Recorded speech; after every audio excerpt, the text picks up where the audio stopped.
അള്ളാന്റെ റസൂല് സല്ലല്ലാഹു അലൈഹി വസല്ലമ തങ്ങൾ ഉസ്താദേ എൻ്റെ ഭാര്യ എന്നെ വല്ലാതെ വേദനിപ്പിക്കുന്നു, അവൾ ഒരുപാട് കാര്യങ്ങൾ വേണമെന്ന് പറഞ്ഞ് വാശി പിടിക്കുന്നു. സീരിയൽ കാണിച്ചു കൊടുക്കുന്നതിനേക്കാളും നല്ലത് റസൂലുള്ളാഹി തങ്ങളുടെ ജീവിത ചരിത്രം വായിച്ചു നോക്ക്. നിന്റെ ഭാര്യയ്ക്ക് ആയിഷ ബീവിയുടെ ചരിത്രം വായിച്ചു കൊടുക്ക്. അള്ളാഹുവിൻ്റെ പ്രവാചകന്റെ പ്രിയപ്പെട്ട ഭാര്യ മഹദി ആയിഷ ബീവി റളിയല്ലാഹു തആല അൻഹാ പടച്ചവനെ പട്ടിണിയാണ്, കഴിക്കാൻ ഭക്ഷണമില്ല, വിശക്കുന്ന വയറോടെ വീട്ടിൽ കയറി വന്നിട്ട് മുത്തുനബി ചോദിക്കുന്നു, ആയിഷ കഴിക്കാൻ വല്ലതും തരുമോ ആയിഷ? ആയിഷ ബീവി കരയുകയാണ്. ആയിഷ ബീവി കരയുകയാണ്. കാരണം തൻ്റെ പ്രിയപ്പെട്ട ഭർത്താവിന് കൊടുക്കാൻ ഭക്ഷണമില്ല. അള്ളാന്റെ റസൂല് ചോദിച്ചു, ഇത്തിരി വെള്ളമെങ്കിലും തരുമോ ആയിഷ? ആയിഷ ബീവി റളിയല്ലാഹു തആല അൻഹ കരയുകയാണ്. പടച്ചവരെ കൊടുക്കാൻ പച്ചവെള്ളം പോലും ഇല്ലാത്ത വീട്. ആരുടെ വീട്? ഈ ലോകം തന്നെ സൃഷ്ടിക്കാൻ കാരണക്കാരനായ അഷ്റഫുൽ ഖൽഖി നബി മുഹമ്മദ് മുസ്തഫ സല്ലല്ലാഹു അലൈഹി വസല്ലമ തങ്ങളുടെ വീടിന്റെ അകത്ത് പച്ചവെള്ളം പോലുമില്ല. തന്റെ ഭാര്യ കരയുന്നത് കണ്ടപ്പോ പ്രവാചകൻ അവിടെ നിന്ന് സമാധാനിപ്പിക്കുകയാണ്. വീടിന്റെ അകത്ത് കയറിയിട്ട് മുത്തുനബി കിടക്കുകയാണ്. വയറ് ഒട്ടിക്കിടക്കുന്നത് കണ്ടപ്പോ ആയിഷ ബീവി റളിയല്ലാഹു തആല അൻഹ മുത്തുനബിയുടെ വയറിൽ കൈവച്ചിട്ട് തടകുകയാണ്. മുത്തുനബിയുടെ വയറിൽ കൈവച്ചിട്ട് തടകുകയാണ്.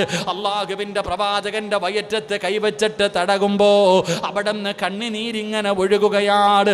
റസൂലുള്ള ഞെട്ടിയുണർന്നു. എന്തേ ആയിഷ കരയുന്നത്? എന്തേ ആയിഷ കരയുന്നത്? യാ റസൂലല്ലാഹ്, അള്ളാന്റെ നബിയേ, അങ്ങയ്ക്ക് കഴിക്കാൻ ഭക്ഷണം പോലും തരാൻ ഈ വീടിന്റെ അകത്തില്ലല്ലോ. അങ്ങയുടെ വയറ് കണ്ടിട്ട് കരയുകയാണ്. മുത്തുനബി അവിടെ നിന്ന് പറഞ്ഞ മറുപടി എന്തെന്നറിയുമോ? ആയിഷ, ആയിഷ, കഴിക്കാൻ ഭക്ഷണമില്ലെങ്കിലും നീ എൻ്റെ കൂടെ ഇല്ലേ ആയിഷ? സ്വർഗത്തിൽ നീ എൻ്റെ ഭാര്യയാണ് ആയിഷ. അള്ളാഹുവിൻ്റെ പ്രവാചകൻ അവിടെ നിന്ന് പറഞ്ഞു കൊടുക്കുമ്പോൾ ഇന്നത്തെ കാലഘട്ടത്തിലെ പെണ്ണുങ്ങൾ പഠിക്കേണ്ട ചരിത്രമാണ്. ഭർത്താവിന് വാങ്ങിക്കൊടുക്കാൻ കഴിവില്ലെന്നറിയാ, എന്നാലും പടച്ചവനെ മാനസികമായി പീഡിപ്പിക്കുന്ന പെണ്ണുങ്ങള്, പണത്തിനോട് ആർത്തിയുള്ള പെണ്ണുങ്ങള്, എത്ര കിട്ടിയാൽ തികയാത്ത പെണ്ണുങ്ങള്, അവരായിഷ ബീവിയുടെ ചരിത്രം വായിക്കുന്നത് നല്ലതാ പെങ്ങള്. വാങ്ങിച്ചു കൊടുക്കണം ചെറുപ്പക്കാരാ.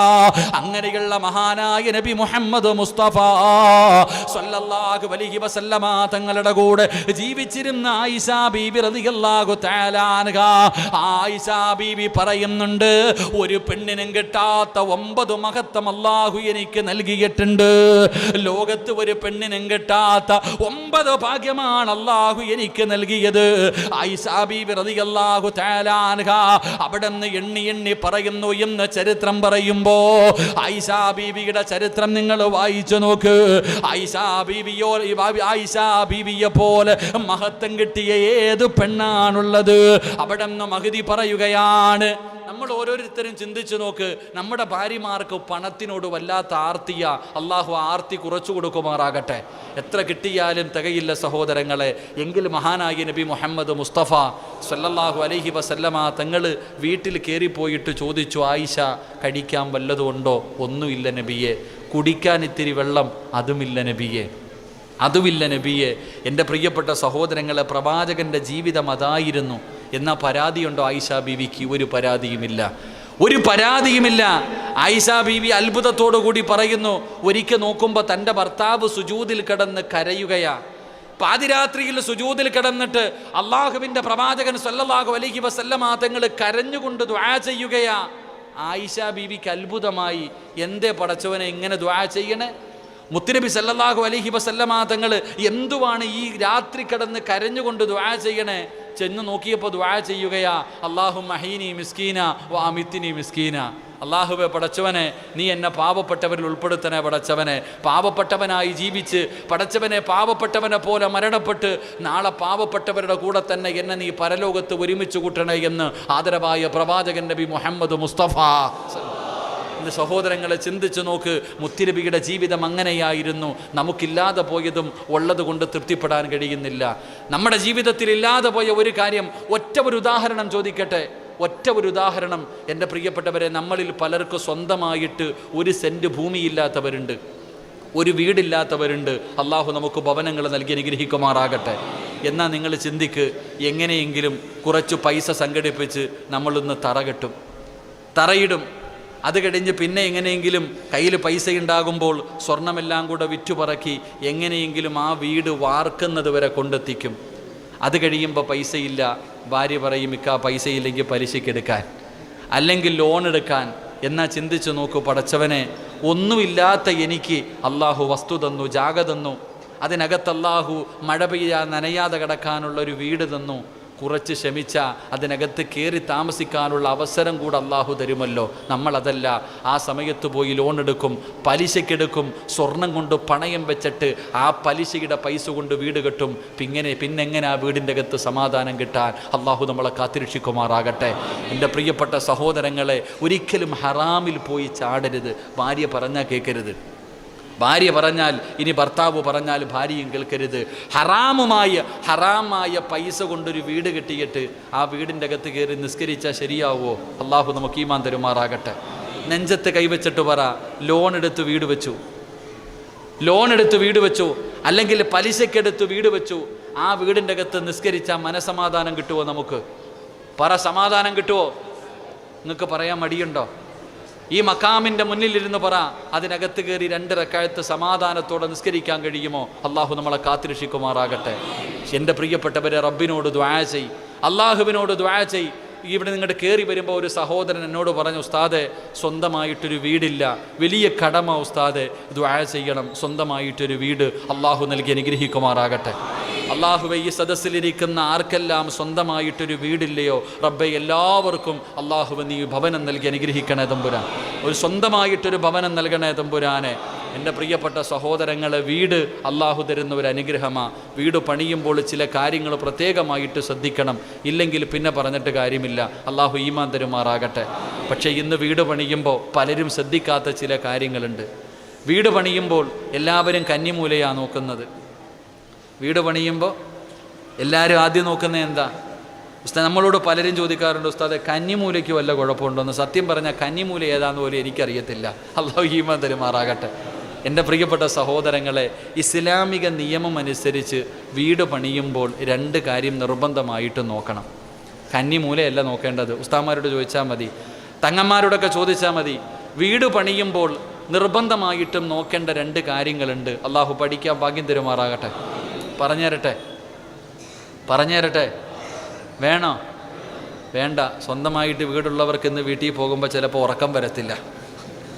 സ്വന്തമായിട്ട് വീടുള്ളവർക്ക് ഇന്ന് വീട്ടിൽ പോകുമ്പോൾ ഉറക്കം വരത്തില്ല. എൻ്റെ പ്രിയപ്പെട്ട സഹോദരങ്ങളെ, നിങ്ങൾ ചിന്തിച്ചു നോക്ക്. പണ്ടുള്ള വീടുകൾ, നിങ്ങളുടെ തറവാടുകളിലേക്ക് നിങ്ങൾ പോയി നോക്കണം. പണ്ടുള്ള വീടുകളിലും ഇന്നത്തെ വീടുകളിലും കാണാത്ത ഒരു കാര്യമുണ്ട്. പണ്ടുള്ള വീടുകളിൽ ഫ്രണ്ടിലെ വാതിലിലൂടെ കയറിയാൽ ആ വാതിലിൻ്റെ നേരെ ഓപ്പോസിറ്റ് ഒരു ജനലോ ഒരു വാതിലോ കാണാൻ കഴിയും. അള്ളാഹു ഈമാൻ തരുമാറാകട്ടെ. ഇല്ലേ? ഇപ്പം നിങ്ങൾ ചിന്തിക്ക്, ഞാൻ നിൽക്കുന്ന ഒരാൾ വീട്ടിലേക്ക് കയറുമ്പോൾ ഞങ്ങളുടെ നാട്ടിൽ അതിന് മൈവാതിൽ എന്ന് പറയും. പണ്ടുള്ള ആൾക്കാർ കാറ്റ് കയറി ഇറങ്ങിപ്പോകാൻ കഴിയുന്ന ഒരു വാതിൽ, കാറ്റ് കയറി ഇറങ്ങിപ്പോകാൻ. ഇവിടെ എന്ത് പറയും ഇപ്പം അതിന്? അങ്ങനെ പറയും, മൈവാതിൽ എന്ന് പറയും. നിങ്ങളിപ്പോൾ വന്നിപ്പോൾ എൻ്റെ പ്രിയപ്പെട്ട സഹോദരൻ, എങ്കിൽ ഇന്ന് പല വീട്ടിലും നമ്മൾ ചെല്ലുമ്പോൾ ആദ്യം കാണുന്നത് ഫ്രണ്ടിലെ വാതിലിൻ്റെ നേരെ ഓപ്പോസിറ്റ് ബാത്റൂം ആയിരിക്കും. ഇല്ലെങ്കിൽ നിങ്ങൾ ചിന്തിച്ചാൽ മതി, വീടിൻ്റെ പണിയെല്ലാം കഴിഞ്ഞിട്ട് ആരെങ്കിലും വന്ന് നോക്കുമ്പോൾ പറയും ഇങ്ങനെ ഇല്ലല്ലോ എന്ന് പറയുമ്പോൾ ഒരു ചെറിയ ഹോൾ ഇട്ട് കൊടുക്കും. ആരെ പറ്റിക്കാൻ? അള്ളാഹു ഈമാൻ തരുമാറാകട്ടെ. ശരിയല്ലേ? നിങ്ങൾ ചില വീടുകളിൽ പോയി നോക്കിക്കോ, ആ മേശരിക്കറിയാം, വീട് പണിത മേശരിക്കറിയാം ഇതിൻ്റെ ആവശ്യമുണ്ടെന്ന്. എന്നാൽ നോക്കുമ്പോൾ ചെറിയ ഒരു ധാരം ഇട്ട് കൊടുക്കും. വലിയ വാതിലിൽ നിന്ന് കാറ്റിറങ്ങി പോകാം, മൂക്കിൻ്റെ ധാരമുള്ളൊരു ഓട്ടം അടിച്ചു വെക്കുപ്പാ. എൻ്റെ പ്രിയപ്പെട്ടവർ, ഒരിക്കലും അങ്ങനെയല്ല. ഒരു ചെറുപ്പക്കാരൻ പറഞ്ഞു, ഉസ്താദെ, എനിക്ക് സ്വന്തമായിട്ടൊരു വീട് വേണം, എൻ്റെ വീടിൻ്റെ പണി തുടങ്ങിയിട്ടുണ്ട്. എൻ്റെ പ്രിയപ്പെട്ട ചെറുപ്പക്കാരാ, ഖുർആനിലെ ഒരു സൂറത്ത് പഠിച്ചു വെച്ചോ, ഒരു സൂറത്ത് നീ പഠിച്ചു വെച്ചോ. ഹദീസിൻ്റെ കിതാബിൽ കാണാം, ലഇലാഫി ഖുറൈശിൻ ഇലാഫിഹിം റിഹ്ലത്തശ് ശിതാഇ വസ്സൈഫ് ഓത് ഫൽയഅബ്ദു.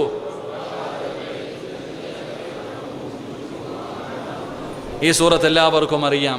വീട് പണി നടന്നുകൊണ്ടിരിക്കുന്നവർ ഈ സൂറത്ത് നിത്യമായിട്ട് ഓതുക, നിൻ്റെ വീട് പണി എളുപ്പത്തിലാക്കി തരുമെന്ന് മഹാനായ അനസ് ബിൻ മാലിക് റളിയല്ലാഹു തആല അൻഹു, അള്ളാഹു ഈമാൻ തരുമാറാകട്ടെ. വീടിൻ്റെ പണി എളുപ്പത്തിലാകും ഈ സൂറത്ത് നിങ്ങൾ ഓത്. ഖുർആനിലെല്ലാമുണ്ട്, ഖുർആനിലെല്ലാമുണ്ട്. ചിലർ പറയും, ഉസ്താദെ വീടിൻ്റെ അകത്ത് സമാധാനമില്ല, കിടന്ന ഉറക്കം വരുന്നില്ല. എങ്ങനെ ഉറക്കം വരാനാ ചങ്ങാതി? ഇതൊന്നും ഇല്ലാത്ത കാര്യമല്ല, ഇതെല്ലാം ഉള്ള കാര്യമാണ്. മഹാനായ നബി മുഹമ്മദ് മുസ്തഫ സല്ലല്ലാഹു അലൈഹി വസല്ലമ തങ്ങളുടെ മുന്നിൽ ഒരു സഹാബി വന്നിട്ട് പറഞ്ഞു, നബിയെ, എനിക്കൊരു തറവാടുണ്ടായിരുന്നു, സ്വന്തമായിട്ടൊരു വീടുണ്ടായിരുന്നു. ആ വീട്ടിൽ നിന്ന് ഞാൻ വേറെ ഒരു വീട് വെച്ച് മാറി. കുടുംബ വീട്ടിൽ നിന്ന് ഇത്തിരി പൈസയൊക്കെ ആയി, കല്യാണമൊക്കെ കഴിച്ചപ്പോൾ സ്വന്തമായിട്ട് വേറെ ഒരു വീട് വെച്ചു. ആ വീട്ടിൽ താമസം തുടങ്ങിയപ്പോൾ എൻ്റെ സമ്പാദ്യം മുഴുവനും നഷ്ടപ്പെട്ടു, എൻ്റെ കച്ചവടം മുഴുവനും തകർന്നുപോയി, എൻ്റെ ഭാര്യ രോഗിയായി, ജീവിതത്തിൽ വലിയ പ്രയാസം. നബിയെ, എന്തെങ്കിലും ഒരു വഴി പറഞ്ഞു തരാൻ. മുത്തുനബി പറഞ്ഞു, ആ വീട് നീ ഉപേക്ഷിച്ചേക്കാൻ നബി മുഹമ്മദ് മുസ്തഫ. നബി മുഹമ്മദ് മുസ്തഫ. കാരണം ചില വീടുകൾ ബറക്കത്തില്ലാത്ത വീടാ. താമസം തുടങ്ങിക്കഴിഞ്ഞാൽ എന്നും പ്രശ്നങ്ങളും പ്രയാസങ്ങളും ദുരിതങ്ങളും. അള്ളാഹു കാത്തിരക്ഷിക്കുമാറാകട്ടെ. എൻ്റെ പ്രിയപ്പെട്ട സഹോദരങ്ങളെ, ചില വീടുകളിൽ ശൈത്താനിൻ്റെ സാന്നിധ്യമുണ്ട്, ചില വീടുകളിൽ ശൈത്താനിൻ്റെ സാന്നിധ്യമുണ്ട്. ഇല്ല എന്ന് പറയണ്ട, വെറുതെ പറയുന്നതല്ല. മഹാനായ നബി മുഹമ്മദ് മുസ്തഫ സല്ലല്ലാഹു അലൈഹി വസല്ലമ തങ്ങളും സ്വഹാബത്തും ഒരു യുദ്ധം കഴിഞ്ഞു മടങ്ങി വരികയാണ്. ഒരു യുദ്ധം കഴിഞ്ഞു മടങ്ങി വരുമ്പോൾ ഒരു സ്ഥലത്തെത്തിയപ്പോൾ സഹാബികൾ പറഞ്ഞു, നബിയെ, ബക്കറ്റ് പിരിവുണ്ടോ? ബക്കറ്റ് പിരിവുണ്ടോ? പാട്ടപ്പിരിവുണ്ടോ എന്ന്? ഇല്ലേപ്പാ. ഉണ്ട്, ഇൻഷാ അല്ലാഹ്. എല്ലാവരും ഒന്ന് പോക്കറ്റ് കയ്യട്ടെ. പോക്കറ്റ് കൈയ്യുടെ ഉണ്ടോ നോ, വെച്ചതവിടെ ഉണ്ടോ നോക്കിയേ, വെച്ചതുണ്ടോ നോക്ക്. ഉണ്ടോ? ആ ചങ്ങാതി ബക്കറ്റുമായിട്ട് വരുന്നുണ്ട്. എല്ലാവരും പിന്നെ നല്ല സദക്ക, അസ്സദഖത്തു റദ്ദുൽ ബല, സദക്ക വിപത്തുകളെ തട്ടിമാറ്റുമെന്ന് നബി മുഹമ്മദ് മുസ്തഫ. സർവ്വ വിപത്തുകളെയും തട്ടിമാറ്റും. കൊറോണയല്ല, കൊറോണയുടെ ഉപ്പാപ്പാനെയും തട്ടിമാറ്റാൻ സദക്കയ്ക്ക് പറ്റും. നല്ല ഒരു സദക്ക എല്ലാവരും ചെയ്യ്. അള്ളാഹു ബർക്കത്ത് ചെയ്യുമാറാകട്ടെ. മഹാനായ നബി മുഹമ്മദ് മുസ്തഫ സല്ലല്ലാഹു അലൈഹി വസല്ലമ തങ്ങളും സ്വഹാബത്തും യുദ്ധം കഴിഞ്ഞു മടങ്ങി വന്നു. അവിടെ നിന്ന് വരുന്ന വഴിയിൽ അവിടെ നിന്ന് പറഞ്ഞു, നബിയെ, എല്ലാവർക്കും വലിയ ക്ഷീണം. ഒരു സ്ഥലത്ത് എല്ലാവരും കൂടെ റെസ്റ്റ് എടുത്തു. മരത്തിൻ്റെ ചുവട്ടുകളിൽ കിട്ടിയ സ്ഥലങ്ങളിൽ എല്ലാവരും കിടന്നുറങ്ങി. മഹാനായി നബി മുഹമ്മദ് മുസ്തഫ സല്ലല്ലാഹു അലൈഹി വസല്ലമ തങ്ങൾ ഞെട്ടി ഉണർന്നു. സുബഹി നമസ്കാരം ഖളായിപ്പോയി. അള്ളാഹുവിൻ്റെ പ്രവാചകൻ സല്ലല്ലാഹു അലൈഹി വസല്ലമ തങ്ങൾ കണ്ണു തുറന്നപ്പോൾ സുബഹി നമസ്കാരം ഖളാ ആയി. ബിലാൽ തങ്ങളെ വിളിച്ചിട്ട് ചോദിച്ചു, ബിലാലെ, എന്തേ നീ ബാങ്ക് വിളിക്കാഞ്ഞ്? ഉറങ്ങിപ്പോയി നബിയെ, ഉറങ്ങിപ്പോയി നബിയെ. റസൂലുള്ളാഹി തങ്ങൾ പറഞ്ഞു, എല്ലാവരും പെട്ടെന്ന് വാഹനങ്ങളിൽ കയറി, ഇവിടെ നിൽക്കരുത്, ഇവിടെ നിൽക്കരുത്, എല്ലാവരും പെട്ടെന്ന് വാഹനങ്ങളിൽ കയറ്. അള്ളാഹുവിൻ്റെ റസൂല് തിറുതി കാണിച്ചു. സഹാബത്ത് മുഴുവനും വാഹനത്തിൻ്റെ മുകളിൽ കയറി പെട്ടെന്ന് അവിടെ നിന്ന് യാത്ര തുടങ്ങി. സഹാബികൾ ചോദിച്ചു, നബിയെ, എന്തേ നബിയെ പെട്ടെന്ന് അവിടെ നിന്ന് പോകാൻ പറഞ്ഞത്? റസൂലുള്ളാഹി തങ്ങൾ പറഞ്ഞു, നമ്മളുടെ എല്ലാവരും ഒരുമിച്ച് ഉറങ്ങിപ്പോയിട്ടുണ്ടെങ്കിൽ, നമ്മുടെ എല്ലാവരുടെയും സുബഹി ഖളാ ആയിട്ടുണ്ടെങ്കിൽ, ആ സ്ഥലത്ത് ശൈത്താനിൻ്റെ സാന്നിധ്യമുണ്ടെന്ന് നബി മുഹമ്മദ് മുസ്തഫ സല്ലല്ലാഹു അലൈഹി വസല്ലം പ്രവാചകൻ അവിടെ നിന്ന് പറഞ്ഞു, അവിടെ ശൈത്താനിൻ്റെ സാന്നിധ്യമുണ്ട്. അള്ളാഹു നമ്മുടെ ഭവനങ്ങളിൽ നിന്ന് എല്ലാ ഷർറുകളും അള്ളാഹു മാറ്റിത്തരുമാറാകട്ടെ, എല്ലാ പ്രയാസങ്ങളും അള്ളാഹു മാറ്റിത്തരുമാറാകട്ടെ. ശൈത്താൻ്റെ ഉപദ്രവത്തെ തൊട്ട് അള്ളാഹു നമ്മുടെ വീടിനെ കാക്കുമാറാകട്ടെ, അള്ളാഹു കാത്തുരക്ഷിക്കുമാറാകട്ടെ. എൻ്റെ പ്രിയപ്പെട്ട സഹോദരങ്ങളെ, അതിനെന്തേ ചെയ്യേണ്ടത്? ഖുർആനിലെ ഒരായത്ത് വീടിൻ്റെ അകത്തിരുന്ന് ഓതിയാൽ മതി. അള്ളാഹു ഭാഗ്യം തരുമാറാകട്ടെ. എന്ത് ചെയ്താൽ മതി? വീടിൻ്റെ അകത്ത് കൂടിയിരിക്കുന്ന ശൈത്താനെ ഇറക്കിവിടാൻ ഖുർആനിലെ ഒറ്റ ആയത്ത് ഓതിയാൽ മതി. അള്ളാഹു ഓതാ ഭാഗ്യം തരുമാറാകട്ടെ. ഓതുവോ? വേണമെങ്കിൽ ഓത്. നിൻ്റെ വീട്ടിൽ നിന്ന് ശൈത്താൻ ഇറങ്ങി പോകണമെങ്കിൽ നിങ്ങൾ ഓത്. എൻ്റെ കാര്യം ഞാൻ നോക്കിയാൽ പോരെ. ഖുർആനിലെ ഒരായത്ത്, മന്ത്രവാദമൊന്നും വേണ്ട. ഖുർആനിലെ ഒറ്റ ഒരായത്ത് നിങ്ങൾ ഇന്ന് വീടിൻ്റെ അകത്ത് പോയി ഇരുന്നോത്. ആ വീടിൻ്റെ അകത്ത് നിന്ന് ശൈത്താൻ ഇറങ്ങി പോകുമെന്ന് നബി മുഹമ്മദ് മുസ്തഫ ഇൻഷാ അല്ലാഹ്. ഓതിക്കൂടെ? പോരാ, ഓതിക്കൂടെ? ഉറക്കെ പറ ഇൻഷാ അല്ലാഹ്. അള്ളാഹു ഭാഗ്യം നൽകി അനുഗ്രഹിക്കുമാറാകട്ടെ. ഏതായത്താ?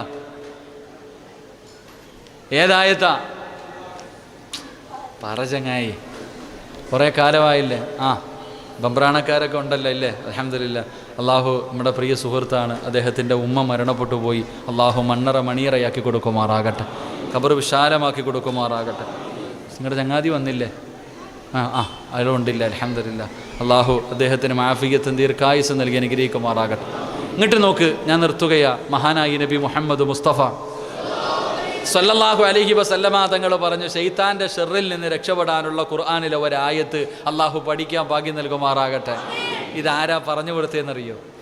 ഇതാരാ പറഞ്ഞു കൊടുത്തത്? സാധാരണ ഒരാളല്ല പറഞ്ഞു കൊടുത്തത്. മഹാനായ സയ്യിദുന അബൂ ഹുറൈറ റളിയല്ലാഹു തആല. അബൂ ഹുറൈറ റളിയല്ലാഹു തആല അൻഹുവിനോട് പ്രവാചകൻ ഒരു ജോലി ഏൽപ്പിച്ചു. കുറച്ച് ഗനീമത്തിൻ്റെ സ്വത്ത് കിടപ്പുണ്ട്, അതിന് കാവൽ നിൽക്കാൻ ഏൽപ്പിച്ചിരിക്കുക. അബൂ ഹുറൈറ റളിയല്ലാഹു തആല അൻഹു രാത്രി കാവൽ നിൽക്കണം. അങ്ങനെ കാവൽ നിൽക്കുമ്പോൾ ഒരാൾ വന്നിട്ട് ചാക്കിനകത്ത് വാരി നിറയ്ക്കുക. ഈ സ്വത്ത് മുഴുവനും ഒരാളിങ്ങനെ ചാക്കിൻ്റെ അകത്ത് വാരി നിറയ്ക്കുന്നു. അബൂ ഹുറൈറ റളിയല്ലാഹു തആല അൻഹു നേരെ ചെന്നിട്ട് ചെവി പിടിച്ചു പൊക്കി, എഴുന്നേക്കടാ, മൂട്ടിക്കുന്നോ, വാ മുത്തുനബിയുടെ മുന്നിൽ പോകാൻ, നിനക്ക് ശിക്ഷ മേടിച്ചു തരാം. ആ സമയത്ത് ആ മനുഷ്യൻ, പ്രായമുള്ള മനുഷ്യൻ പറഞ്ഞു, അബൂ ഹുറൈറ, എൻ്റെ ഭാര്യയും മക്കളും പട്ടിണി കിടക്കുക, ഭക്ഷണം കഴിച്ചിട്ട് ദിവസങ്ങളായി പട്ടിണിയാ, ഗതിയില്ലാത്തത് കൊണ്ട് വന്നെടുത്തതാ, എന്നെ വെറുതെ വിടണം. അബൂ ഹുറൈറ റളിയല്ലാഹു തആല അൻഹു പറഞ്ഞു, ഇനി മേലാ ചെയ്യരുത് കേട്ടോ, ഇട്ടിട്ട് പൊക്കോളാൻ പറഞ്ഞു വിട്ടു. രണ്ടാമത്തെ ദിവസം നോക്കുമ്പോൾ ഇതേ മനുഷ്യൻ തന്നെ രണ്ടാമത്തെ രാത്രിയും വന്നിരുന്ന് മോഷണം നടത്തുകയാ. അന്നും പിടിച്ചിട്ട് പറഞ്ഞു, ഞാൻ ഇന്നലെ നിന്നോട് പറഞ്ഞു വിട്ടതാ, ഇല്ല ചെയ്യില്ല എന്ന് പറഞ്ഞ് നീ പോയിട്ട് ഇന്ന് ചെയ്തു, വാ മുത്തുനബിയുടെ മുന്നിൽ പോകാം. ഇല്ല അബൂ ഹുറൈറ, ഗതികേട് കൊണ്ട് വന്നതാ അബൂ ഹുറൈറ, ഇനി ഒരിക്കലും ഞാൻ മോഷ്ടിക്കില്ല, എന്നെ വെറുതെ വിടണം. ആ മനുഷ്യൻ്റെ സങ്കടം കണ്ടപ്പോൾ, പട്ടിണിയുടെ കഥ പറഞ്ഞപ്പോൾ, പട്ടിണി കിടന്ന മഹാനായ സയ്യിദുന അബൂ ഹുറൈറ റളിയല്ലാഹു തആല അൻഹു അവിടെ നിന്ന് പറഞ്ഞു, എന്നാ പോട്ടെ എന്ന് വെറുതെ വിട്ടു. പക്ഷേ മൂന്നാമത്തെ ദിവസം രാത്രിയായി. അബൂ ഹുറൈറ തങ്ങൾ നോക്കുമ്പോൾ ഈ മനുഷ്യൻ മോഷിച്ചുകൊണ്ടിരിക്കുക. അപ്പോഴും പിടിച്ചു. ആ സമയത്ത് പിടിച്ചു. എന്നിട്ട് പറഞ്ഞു, ഇനി നിന്നെ ഞാൻ വെറുതെ വിടത്തില്ല, കാരണം 2 പ്രാവശ്യം നിനക്ക് ഞാൻ അവസരം തന്നതാ, ഇനി നിനക്ക് രക്ഷയില്ല. ഇത് കണ്ടപ്പോൾ ഈ മനുഷ്യന് മനസ്സിലായി, ഇനി എന്തായാലും രക്ഷപ്പെടാൻ ഒരു വഴിയില്ല. എന്തായാലും അബൂ ഹുറൈറ റളിയല്ലാഹു തആല അൻഹു എന്നെ മുത്തുനബിയുടെ മുന്നിൽ കൊണ്ടുപോയി ശിക്ഷ വാങ്ങിത്തരും. അതുകൊണ്ട് അബൂ ഹുറൈറയോട് ഒരു പുതിയ തന്ത്രം പറഞ്ഞു കൊടുത്തു. നിനക്ക് ഇൽമു വലിയ ഇഷ്ടമാണല്ലോ, അറിവ് പഠിക്കുന്നത് വലിയ ഇഷ്ടമാണല്ലോ, നിനക്ക് ഖുർആനിലെ ഒരായത്ത് ഞാൻ പറഞ്ഞു തരാം. ഈ ആയത്ത് നീ ഓതിയ ശൈത്താൻ്റെ ഷെറ് മാറും, ശൈത്താൻ്റെ ഉപദ്രവം മാറുമെന്ന് ആ മനുഷ്യൻ അവിടെ നിന്ന് പഠിപ്പിച്ചു കൊടുത്തു. അബൂ ഹുറൈറ തങ്ങൾ ഒരു ഇൽമു പഠിച്ചപ്പം വെറുതെ വിട്ടുകളഞ്ഞു. പിറ്റേ ദിവസം രാവിലെ സുബഹിക്ക് പള്ളിയിൽ പോയി, നമസ്കാരം കഴിഞ്ഞു. മഹാനായ നബി മുഹമ്മദ് മുസ്തഫ സല്ലല്ലാഹു അബൂ ഹുറൈറ റളിയല്ലാഹു തആല അൻഹുവിനെ അടുത്ത് വിളിച്ചിട്ട് ചോദിച്ചു, കള്ളനെ വെറുതെ വിട്ടില്ലേ? കള്ളനെ നീ വെറുതെ വിട്ടില്ലേ? നബിയെ, ആദ്യത്തെ 2 ദിവസം ഒരുപാട് പരാതികളൊക്കെ പറഞ്ഞപ്പോൾ വിഷമം കണ്ടപ്പോൾ ഞാനങ്ങ് വെറുതെ വിട്ട് നബിയെ. പക്ഷേ ഞാൻ എന്തായാലും 3ാമത്തെ പ്രാവശ്യം കൊണ്ടുവരണമെന്ന് തീരുമാനിച്ചതാ.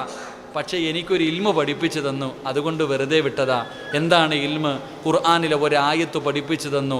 ഈ ആയത്ത് ഓതിയാൽ ശൈത്താൻ്റെ ഷെറ് മാറുമെന്ന് പഠിപ്പിച്ചു തന്നു. അള്ളാഹുവിൻ്റെ റസൂൽ സല്ലല്ലാഹു അലൈഹി വസല്ലമ തങ്ങൾ പറഞ്ഞു, അവൻ കള്ളനാണെങ്കിലും പറഞ്ഞത് സത്യമാണെന്ന് നബി മുഹമ്മദ് മുസ്തഫ റസൂലുള്ളാഹി തങ്ങൾ പറഞ്ഞു, അവൻ കള്ളനാണെങ്കിലും പറഞ്ഞത് സത്യമാ. എന്തേ അവൻ പറഞ്ഞത്? പരിശുദ്ധമായ ഖുർആനിലെ ഒരായത്ത് പറഞ്ഞു കൊടുത്തു. ആ ആയത്ത് ഓതിയാൽ ശൈത്താനിൻ്റെ ഷെറ് മാറും. നബി സല്ലല്ലാഹു അലൈഹി വസല്ലമ തങ്ങൾ ചോദിച്ചു, അവൻ ആരാണെന്ന് നിനക്കറിയോ? ആ മോഷ്ടിക്കാൻ വന്നവൻ ആരാണെന്ന് നിനക്ക് മനസ്സിലായോ? ഇല്ല നബിയെ, അത് ലഅനത്താക്കപ്പെട്ട ഇബ്ലീസ് ആയിരുന്നു എന്ന് നബി മുഹമ്മദ് മുസ്തഫ. അതാരായിരുന്നു? ഇബ്ലീസ്. അപ്പം ഇബ്ലീസിനെ പൂട്ടാനുള്ള പൂട്ട് പഠിപ്പിച്ചു കൊടുത്തത് ആരാ? അവനെ പൂട്ടാനുള്ള പൂട്ട് പഠിപ്പിച്ചു കൊടുത്ത ആരാ? അവൻ തന്നെയാ പറഞ്ഞു കൊടുത്തത്. അവനവൻ കുടിക്കുന്ന കുഴിയിൽ അവനവൻ വീടെന്ന് പറയുന്ന പോലെ ഇബ്ലീസ് തന്നെയാ പറഞ്ഞു കൊടുത്തത്. എന്നെ പൂട്ടാനുള്ള പൂട്ട് എൻ്റെ പ്രിയപ്പെട്ടവരെ ആയത്തുൽ കുർസി അള്ളാഹു ഓതാൻ ഭാഗ്യം തരുമാറാകട്ടെ. ആയത്തുൽ കുർസി ഓതാൻ അറിയോ? ഓദിക്കേ. ബിസ്മില്ലാഹിർ റഹ്മാനിർ റഹീം. അല്ലാഹു ലാ ഇലാഹ ഇല്ലാ ഹുവൽ ഹയ്യുൽ ഖയ്യൂം ലാ തഅഖുദുഹു സിനതുൻ വലാ നൗമുൻ ലഹു മാ ഫിസ് സമാവാതി വമാ ഫിൽ അർദ് മൻ ദല്ലദീ യശ്ഫഉ ഇൻദഹു ഇല്ലാ ബിഇദ്നിഹി യഅലമു മാ ബൈന ഐദീഹിം വമാ ഖൽഫഹും വലാ യുഹീതൂന ബിശൈഇൻ മിൻ ഇൽമിഹി ഇല്ലാ ബിമാ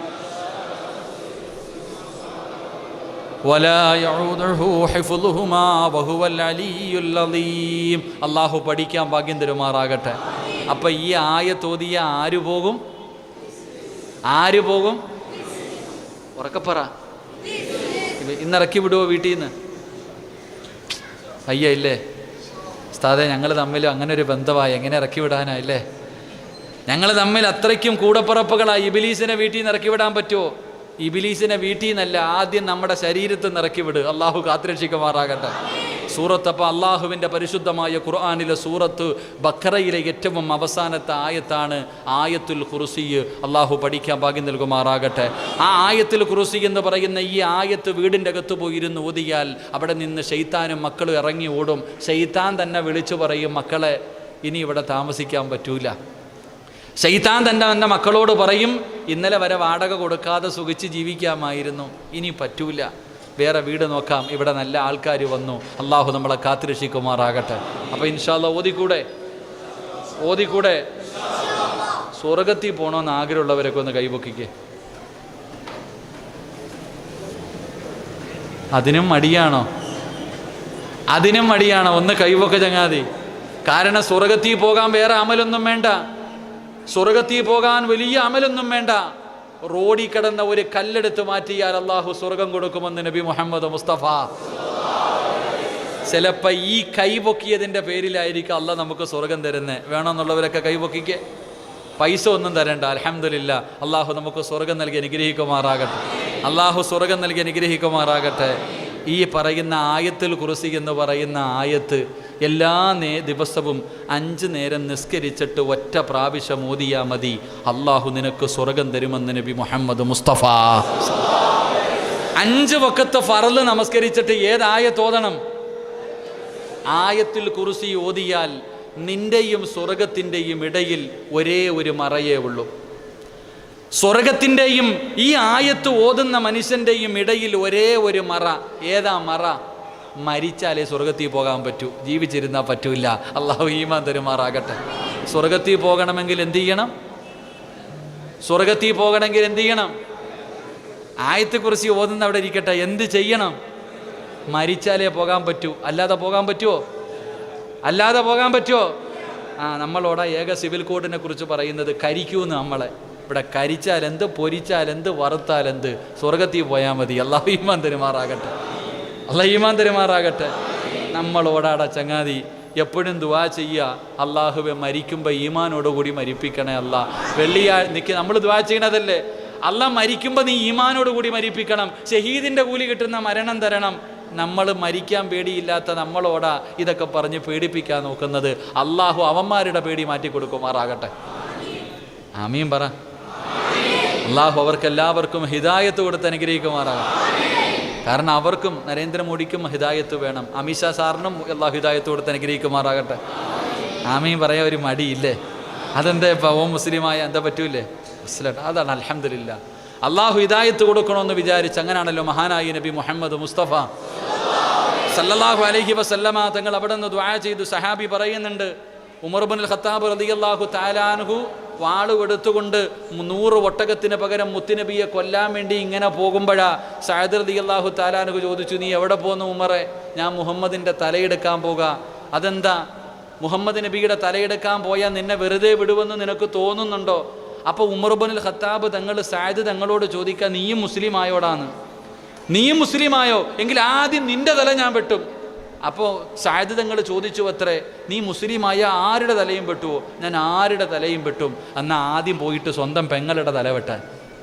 എന്താ പറഞ്ഞേ?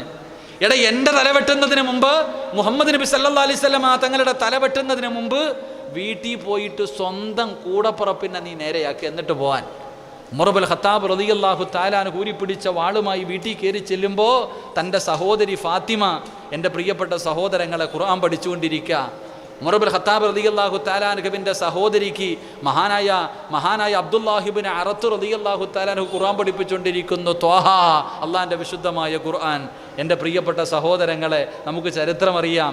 അവസാനം ആ ഖുർആനിൻ്റെ അർത്ഥം മനസ്സിലാക്കിയപ്പോൾ മഹാനായ നബി മുഹമ്മദ് മുസ്തഫ സല്ലല്ലാഹു അലൈഹി വസല്ലമ തങ്ങളുടെ ചാരത്തേക്ക് നടന്നു വരുമ്പോൾ അബ്ദുല്ലാഹി ഇബ്നു അറത്ത് റളിയല്ലാഹു തആല അൻഹു പറഞ്ഞു, ഇന്നലെ വെള്ളിയാഴ്ച രാവ് വ്യാഴാഴ്ച രാത്രി മുത്തുനബി ദുആ ചെയ്തു, രണ്ടാലൊരു ഉമറിനെ കൊണ്ട് ഇസ്ലാമിനെ നീ ശക്തിപ്പെടുത്തണേ പടച്ചവനെ. നബി ദുആ ചെയ്തു, രണ്ടാലൊരു ഉമർ, ഒന്നുകിൽ ഉമർ ഇബ്നുൽ ഖത്താബ് അല്ലെങ്കിൽ എൻ്റെ പ്രിയപ്പെട്ട സഹോദരങ്ങളെ പ്രവാചകൻ അവിടെ നിന്ന് പറയുന്നുണ്ട്, അബൂജഹൽ ഈ രണ്ടാലൊരാളെ കൊണ്ട് ഇസ്ലാമിനെ ശക്തിപ്പെടുത്തണേ എന്ന് ഇന്നലെ രാത്രി ദുആ ചെയ്തു എന്ന് സഹാബി പഠിപ്പിച്ചു കൊടുക്കുന്നു. അപ്പം ഞാൻ പറഞ്ഞത്, എല്ലാവർക്കും ഹിദായത്ത് കിട്ടണം, ആരും ലോകം മുഴുവനും ഹിദായത്ത് കിട്ടി ഇസ്ലാമിലേക്ക് കടന്നു വരണം. അള്ളാഹു അങ്ങനെ ചിന്തിക്കാൻ ഭാഗ്യം തരുമാറാകട്ടെ.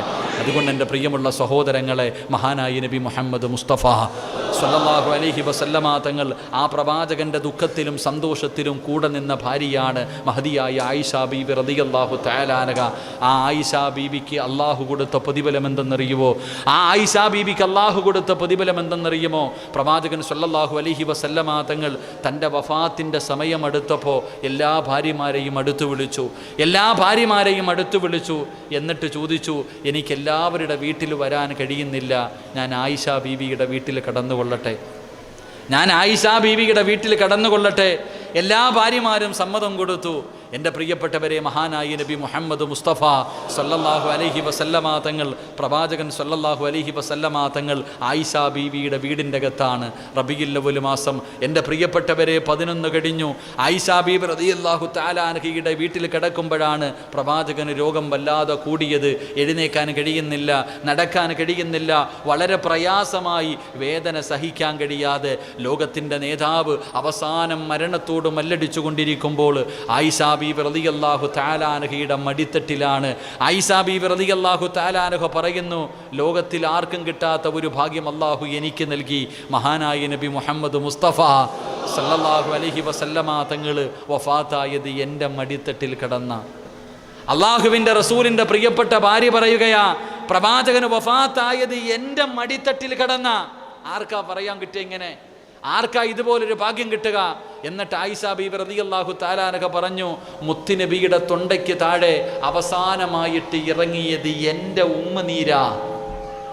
ആയിഷ ബീബി റളിയല്ലാഹു തആല അൻഹ റസൂലുള്ളാഹി തങ്ങൾ മിസ്വാക്ക് ചെയ്യണമെന്ന് ആഗ്രഹം പ്രകടിപ്പിച്ചപ്പോൾ സ്വന്തമായിട്ട് പല്ല് തേക്കാൻ കൈ പൊങ്ങാതെ വന്നപ്പോൾ മഹദിയായ ആയിഷ ബീബി റളിയല്ലാഹു തആല അൻഹ മിസ്വാക്കെടുത്ത് തൻ്റെ വായ്ക്കകത്ത് വെച്ച് ചവച്ചരച്ച് ആ ഉമ്മനീരോടുകൂടി പ്രവാചകന് പല്ല് തേച്ചു കൊടുത്തു. പ്രവാചകൻ അത് കുടിക്കുകയാ ചെയ്ത്, തുപ്പിക്കളഞ്ഞില്ല. എൻ്റെ പ്രിയപ്പെട്ട സഹോദരങ്ങളെ, അതൊരു വലിയ ഭാഗ്യമാണ്. അത് എല്ലാ ഭാര്യ ഭർത്താക്കന്മാർ കിട്ടൂല. കാരണം നബി സല്ലല്ലാഹു അലൈഹി വസല്ലമ തങ്ങൾ 60 വയസ്സ് കഴിഞ്ഞപ്പോൾ തൻ്റെ ഭാര്യമാരോട് വല്ലാത്ത സ്നേഹം. ഒരിക്കൽ പ്രവാചകൻ സല്ലല്ലാഹു അലൈഹി വസല്ലമ തങ്ങൾ ആയിഷ ബീബി റളിയല്ലാഹു തആല അൻഹ കുറച്ചു പാല് കൊണ്ടുവന്ന് കൊടുത്തപ്പോൾ ആ പാല് വാങ്ങിയിട്ട് പ്രവാചകന് കുടിക്കുന്നതിന് മുമ്പ് ആയിഷ ബീബിയുടെ കയ്യിൽ വെച്ച് കൊടുത്തു, നീ കുടിക്കുക ആയിഷ. ആയിഷ ബീബി റളിയല്ലാഹു തആല അൻഹ പാല് കുടിച്ചു കഴിഞ്ഞപ്പോൾ ആ 60 വയസ്സ് കഴിഞ്ഞ നബി സല്ലല്ലാഹു അലൈഹി വസല്ലമ തങ്ങൾ ആ പാലിൻ്റെ പാത്രം എടുത്തിട്ട് ഇങ്ങനെ തിരയുകയാണ്. എന്തോ ഇങ്ങനെ തിരയുന്നു. നബി സല്ലല്ലാഹു അലൈഹി വസല്ലമ തങ്ങൾ തിരയുന്നത് കണ്ടപ്പോൾ ആയിഷ ബീബി റളിയല്ലാഹു തആല അൻഹ ചോദിച്ചു, നബിയെ എന്താ തിരയുന്നത്? നീ എവിടെയാണ് ചുണ്ടുവെച്ച് കുടിച്ചത് എന്ന് തിരയുകയാണെന്ന് നബി മുഹമ്മദ് മുസ്തഫ. ആയിഷ ബീബി റളിയല്ലാഹു തആല അൻഹ ചുണ്ടെവിടെ വെച്ചാണ് കുടിച്ചത് എന്ന് തിരയുകയാ. അപ്പം ആ സ്ഥലം കണ്ടുപിടിച്ചപ്പോൾ തൻ്റെ ഭാര്യയുടെ ചുണ്ടിരുന്ന അതേ സ്ഥലത്ത് മുത്തുനബി തൻ്റെ ചുണ്ട് ചേർത്ത് വെച്ചു പാല് കുടിച്ചു എന്ന് ചരിത്രം പഠിപ്പിക്കുന്നു. അള്ളാഹു നമുക്ക് ഈമാൻ നൽകുമാറാകട്ടെ. സ്വന്തം പാല് കുടിക്കുന്ന കാര്യമൊക്കെ പോകട്ടെ, പണ്ടുള്ള ഭാര്യമാർ ഭർത്താവ് ഭക്ഷണം കഴിച്ച് കഴിഞ്ഞിട്ട് അതേ പാത്രത്തിലേ കഴിക്കാറുള്ളൂ. അള്ളാഹു ഈമാൻ തരുമാറാകട്ടെ. ഇല്ലേ? നമ്മുടെയൊക്കെ വാപ്പമാരുടെ കാര്യം ചിന്തിച്ച് നോക്ക്. എൻ്റെ പ്രിയപ്പെട്ടവരെ, പണ്ടത്തെ പെണ്ണുങ്ങൾ ഭക്ഷണം കഴിക്കുമ്പോൾ നോക്കി നിൽക്കും. എന്തിന്? ഭർത്താവ് കഴിച്ച ഭക്ഷണം, ഭർത്താവ് കഴിച്ചിട്ട് വെച്ച പാത്രത്തിൽ അല്പം ഭക്ഷണം കാണും, അതിൻ്റെ കൂടെ കഴിക്കാൻ. പക്ഷേ ഇന്നത്തെ പെണ്ണുങ്ങൾ എന്തായിരിക്കും അവസ്ഥ? അള്ളാഹു കാത്തിരക്ഷിക്കുമാറാകട്ടെ. ഭാര്യയും ഭർത്താവും ഒരുമിച്ചിരുന്ന് വേണം ഭക്ഷണം കഴിക്കാൻ. ഭാര്യയും ഭർത്താവും ഒരുമിച്ചിരുന്ന് ഒരു പാത്രത്തിൻ്റെ അകത്ത് ഭക്ഷണം കഴിക്കണം. ആ ഭക്ഷണം കഴിക്കുന്നതിന് അള്ളാഹു വലിയ പ്രതിഫലം ഓഫർ ചെയ്തിട്ടുണ്ട്. അള്ളാഹു ഈമാൻ തരുമാറാകട്ടെ. അതുകൊണ്ട് എൻ്റെ പ്രിയമുള്ള സഹോദരങ്ങളെ, പ്രവാചകൻ സല്ലല്ലാഹു അലൈഹി വസല്ലമ തങ്ങൾ അവിടെ നിന്ന് എങ്ങനെയാണ് കുടുംബജീവിതം നയിച്ചത് എന്ന്, ആ പ്രവാചകൻ ഉണ്ടായിരുന്ന ഗുണങ്ങൾ എന്താണെന്ന് പ്രവാചകൻ്റെ കൂടെ ജീവിച്ച തൻ്റെ ഭാര്യമാർ നമുക്ക് പഠിപ്പിച്ചു തരുന്നു. ആ പഠിപ്പിച്ചു തന്ന ഗുണങ്ങൾ എൻ്റെയും നിങ്ങളുടെയും ജീവിതത്തിൽ ചെയ്യാൻ തയ്യാറായാൽ നമ്മുടെ ജീവിതം സ്വർഗമാണ്, നമ്മുടെ ജീവിതം സമാധാനമുള്ളതാണ്, നമ്മുടെ ജീവിതം സന്തോഷമുള്ളതാണ്. അങ്ങനെ ജീവിച്ച് ഈ ദുനിയാവിൽ മരിക്കുന്ന കാലം വരെ സന്തോഷത്തോടു കൂടി ജീവിച്ച് മരിക്കുമ്പോൾ പരസ്പരം രണ്ടുപേരും പൊരുത്തം ചോദിച്ച് അവിടെ നിന്ന് റബ്ബേ പൊരുത്തം കിട്ടിയവരായ രീതിയിൽ മരണപ്പെട്ട് നാളെ അള്ളാഹുവിൻ്റെ അനുഗ്രഹങ്ങൾ കൊണ്ട് നിറച്ച ജന്നാത്തിൽ ഫിർദൗസ് എന്ന് പറയുന്ന സ്വർഗത്തിൽ കുടുംബസമേതം ഒരുമിച്ച് കൂടാൻ കരുണക്കടലായ പടച്ച റബ്ബ് നമുക്ക് ഭാഗ്യം നൽകി അനുഗ്രഹിക്കുമാറാകട്ടെ. എൻ്റെ പ്രിയപ്പെട്ട സഹോദരങ്ങളെ, അതുകൊണ്ട് പ്രവാചകൻ്റെ ജീവിതം നമ്മുടെ ജീവിതത്തിലേക്ക് നമുക്ക് പകർത്താൻ കഴിയണം. റബീഉൽ അവ്വൽ 12 കഴിയുന്നതോടുകൂടി മൗലിദ് കിതാബ് മടക്കി വെച്ച് കെട്ടിയ കൊടികളെല്ലാം താഴ്ത്തി കെട്ടി അടുത്ത റബീഉൽ അവ്വൽ കാത്തിരിക്കലല്ല. ആ പ്രവാചകനോടുള്ള മഹബത്ത്, ആ പ്രവാചകനോടുള്ള സ്നേഹം മരിക്കുന്ന കാലം വരെ ഹൃദയത്തിൽ കൊണ്ടു നടക്കണം. അള്ളാഹു നമുക്ക് ഭാഗ്യം നൽകുമാറാകട്ടെ. മഹാനായ നബി മുഹമ്മദ് മുസ്തഫ സല്ലല്ലാഹു അലൈഹി വസല്ലം ആ പ്രവാചകൻ്റെ പേര് പറയുന്നത് കേട്ടാൽ നമ്മുടെ ഹൃദയത്തിലേക്ക് നമ്മുടെ നാവിലേക്ക് സ്വലാത്ത് കടന്നു വരണം. മഹാനായ പ്രവാചകൻ സല്ലല്ലാഹു അലൈഹി വസല്ലം തങ്ങൾ പറഞ്ഞു, അവിടെ നിന്ന് പറഞ്ഞു, നശിച്ചു പോകട്ടെ, നഷ്ടവാളിയായി പോകട്ടെ. ആയിഷ ബീവി റളിയല്ലാഹു തആല അൻഹ ചോദിച്ചു, ആരാ നബിയെ? പ്രവാചകൻ ഇങ്ങനെ നശിച്ചു പോകട്ടെ എന്ന് പറയുമ്പോൾ, അള്ളാഹുവിൻ്റെ റസൂലും നശിച്ചു പോകട്ടെ എന്ന് പറയുമ്പോൾ ആയിഷ ബീവി റളിയല്ലാഹു തആല അൻഹ ചോദിച്ചു, ആരാ നബിയെ? പിശുക്കന്മാരായിഷ. ആയിഷ ബീവി റളിയല്ലാഹു തആല അൻഹ ചോദിച്ചു, നബിയെ ആരാ നബിയെ പിശുക്കൻ? എൻ്റെ പേര് കേട്ടിട്ട് സ്വലാത്ത് പറയാത്തവനാണെന്ന് നബി മുഹമ്മദ് മുസ്തഫ. എൻ്റെ പ്രിയപ്പെട്ടവരെ, ആ മുത്തുനബിയുടെ പേര് കേട്ടിട്ട് സ്വലാത്ത് പറയാൻ കഴിയാത്തവൻ അവനെക്കാളും വലിയ നഷ്ടവാളിയില്ല, അവനെക്കാളും വലിയ പരാജയപ്പെട്ടവനില്ല. അവൻ അള്ളാഹുവിൻ്റെ ശാപം കിട്ടിയവനാ. അള്ളാഹു നമ്മളെ കാത്തിരക്ഷിക്കുമാറാകട്ടെ. ആ പ്രവാചകനോടുള്ള മഹബത്ത് അള്ളാഹു എൻ്റെയും നിങ്ങളുടെയും ഹൃദയത്തിൽ അള്ളാഹു നിറച്ചു തരുമാറാകട്ടെ. ആ നബിയെ സ്നേഹിക്കുവാനും ആ പ്രവാചകൻ്റെ ശഫാഅത്ത് കരസ്ഥമാക്കാനും അള്ളാഹു എനിക്കും നിങ്ങൾക്കും ഭാഗ്യം നൽകി അനുഗ്രഹിക്കുമാറാകട്ടെ. അതുകൊണ്ട് അൽഹംദുലില്ലാഹ്, ഈ പരിശുദ്ധമായ റബീഉൽ അവ്വൽ മാസത്തിൽ, ആ റബീഉൽ അവ്വൽ 12 അള്ളാഹുവിൻ്റെ റസൂലിൻ്റെ ജന്മദിനം കൊണ്ട് അനുഗ്രഹീതമായ ദിവസത്തിൽ ആ അഹ്ലു ബൈത്ത് കിടക്കുന്ന ഈ മഖാമിൻ്റെ മുന്നിൽ എൻ്റെ പ്രിയപ്പെട്ടവരെ നമുക്ക് ഒരുമിച്ച് കൂടാൻ കഴിഞ്ഞു. അൽഹംദുലില്ലാഹ്, വളരെ സന്തോഷം. അള്ളാഹു സുബ്ഹാനഹു വ തആല ഈ പറഞ്ഞതും കേട്ടതുമെല്ലാം അള്ളാഹു ഒരു സ്വാലിഹായ അമലായി അള്ളാഹു സ്വീകരിക്കുമാറാകട്ടെ.